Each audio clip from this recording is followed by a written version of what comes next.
আসসালামু আলাইকুম। চলে আসলাম অনেকদিন পরে একটা ভিডিও নিয়ে। আসলে বসুন্ধরার ভিডিওটা। বসুন্ধরা ইদারিং আর কি গাছ বুনছিল, ওই গাছগুলা বড় হতে বসুন্ধরাটা খুব মানে একটু জঙ্গল পরিবেশ হয়ে গেছে। তো আগের থেকে মোটামুটি গাছ হতে অনেক সুন্দর হয়েছে।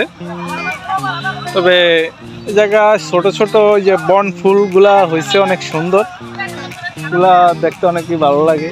আসলাম দেখি আজকে বিকালবেলা ঘুরতে এলাম।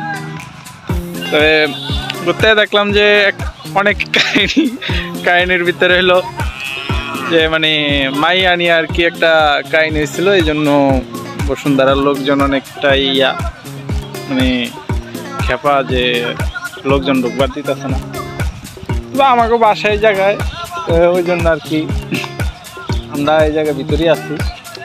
লোকজন এলাকার লোকজনই আছে, এমনি সামনে লোকজন বাইর করে দিতেছে।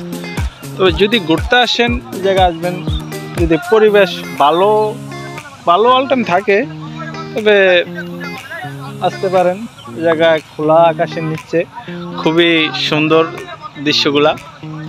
তবে পুরো ভিডিওটা দেখবেন। তবে এই জায়গায় ঘুরে দেওয়ানো হইব পুরো ভিডিওর ভিতরে, পুরো বসুন্ধরাটাই। তো থাকবেন, সাথে থাকেন। চলে আসলাম পুরা রাস্তার ভিতরে আর কি। তবে এই জায়গায় ঝড় বৃষ্টির কারণে মানে গাছপালাগুলা অনেক ভাঙ্গা ছিঁড়া পড়া হয়েছে আর কি, অনেক গাছই ভেঙে গেছে বসুন্ধরার। তবে সবাই জানেন যে ইদারিং অনেক ঝড় বৃষ্টি হইতেছে।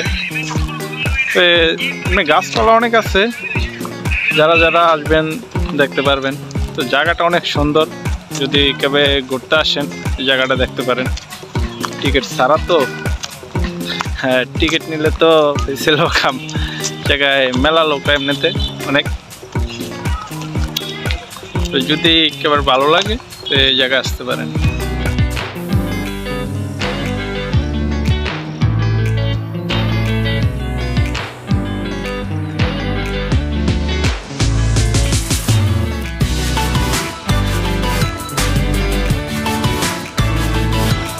সবাই যদি বসুন্ধরার বা অন্য মাঝে মধ্যে ব্লগ ভিডিও করা হয় ভালো ভালো জায়গায় যায়, যদি দেখতে চান ব্লগ ভিডিও তাহলে চ্যানেলটা সাবস্ক্রাইব করে রাখবেন।